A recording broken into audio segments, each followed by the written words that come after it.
Hello, welcome back to Brassic Classics, and today I'm in the workshop with the Range Rover P38 Westminster. In the last video you saw I had trouble starting it in the cold weather, which I think is glow plugs. I'm hoping it's glow plugs.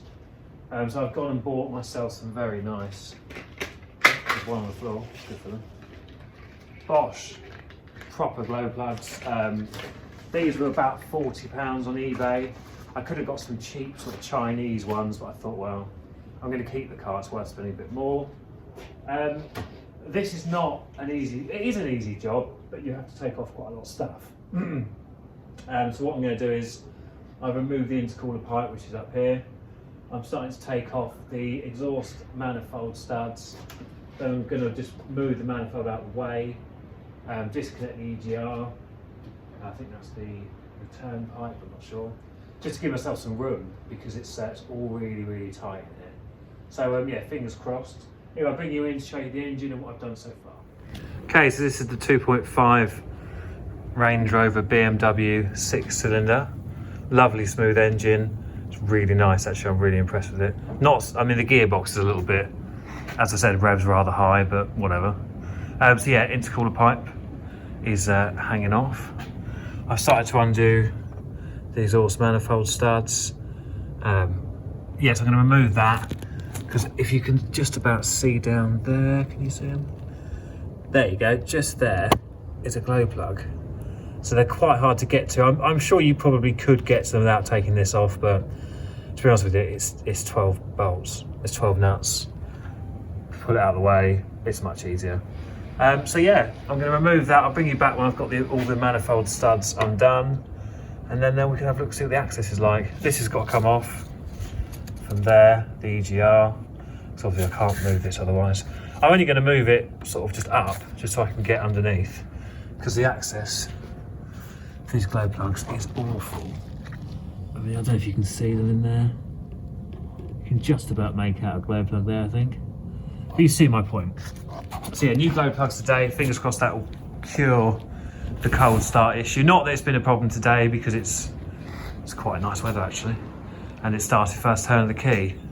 So yeah, let's see how this goes. Okay, right, so I've now got the manifold off, disconnected the EGR valve. I've got a few more leaks from the leak off pipes. What I'm going to go and do is try and get a length and just replace all the leak off pipes from the ejectors, because I've done 2 but I couldn't see any more. So now I've got the manifold off, I can see that. I'll bring you in to have a quick look at the manifold. Well, not the manifold, the engine without the manifold, and you'll see how easy it is now to get to the glow plugs. It's a piece of cake. Yeah, it seems like a big job to remove a manifold, just to get to them, but it's pretty straightforward compared to not doing it. So I'll bring you in. So here's the Range Rover P38 manifold, plastic, but yeah, EGR on the end. And if we go over, I've got my hop up, because unfortunately these are quite high. So here we go. Manifold off, as you can see. Yeah, and if you have a look down here, you can see, there you go, some diesel there. Okay, so that's the engine all put back together, manifold's back on. I've got to get some more leak off pipe. Unfortunately the place didn't have any, but hopefully this should have solved the starting issue. Okay, so I'm back at the farm. I'm just about to do the fuel filter. I'll bring you in just to show you what I found was easier. I undid it from the housing itself. I'll show you the bolts, and it just unscrews. Okay, so here's the fuel filter housing.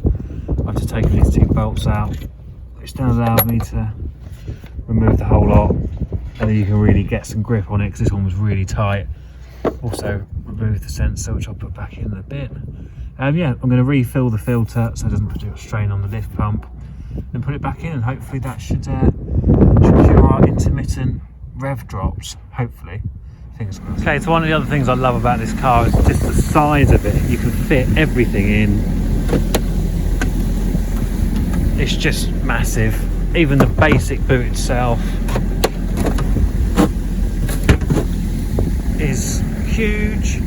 I'm going to drop the seats down in a second, and I'll show you the full length, and I'll show you what sort of stuff you can get in. Okay, so that's just the seats folded down. I haven't flipped them up because I don't need to for today. But as you can see, there's not much you can't fit in. And just to give you an example, before lockdown and coronavirus, I used to be a musician. Lots of people in the same position where that seems to be a distant memory.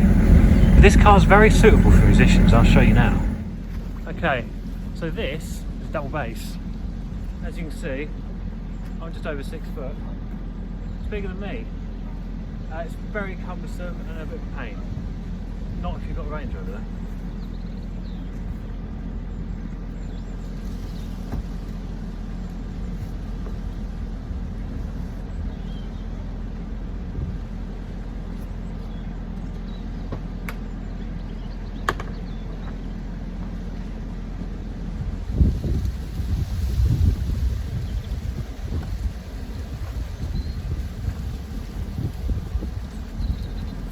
Easy. So it is one double bass in a Range Rover, loads of room, easy, isn't it? So you can travel in luxury to all your musical destinations. So I've just sat in the Range Rover, enjoying a rather nice view, and I thought I might show you the sat-nav system. I mean, obviously this is, you know, 2000, 2001, and it's, I mean, compared to what you have now, it's pretty basic, but it does, you know, it does work. You've got your route map. This is your basic destination. I put, yeah, destination in. Yeah, compared to Google Maps, it is a little bit dated, shall we say, but it does work. So yeah, you would actually reach your destination. Yeah, I can't guarantee it would, you know, it's not up to date. You've also got off-road navigation, which is, you know, it's more advanced than having literally having a compass sat on the dashboard. And it's pretty cool. I mean, for when we're talking about, it's quite advanced, really. There's not much more to it than that. I have my replacement radio. It's just sat on the passenger seat at the moment. There are quite a few different connections on this different head unit. So I need to fiddle around with that and get that to work, but I've got the code, everything I need, so fingers crossed this should all be original pretty soon.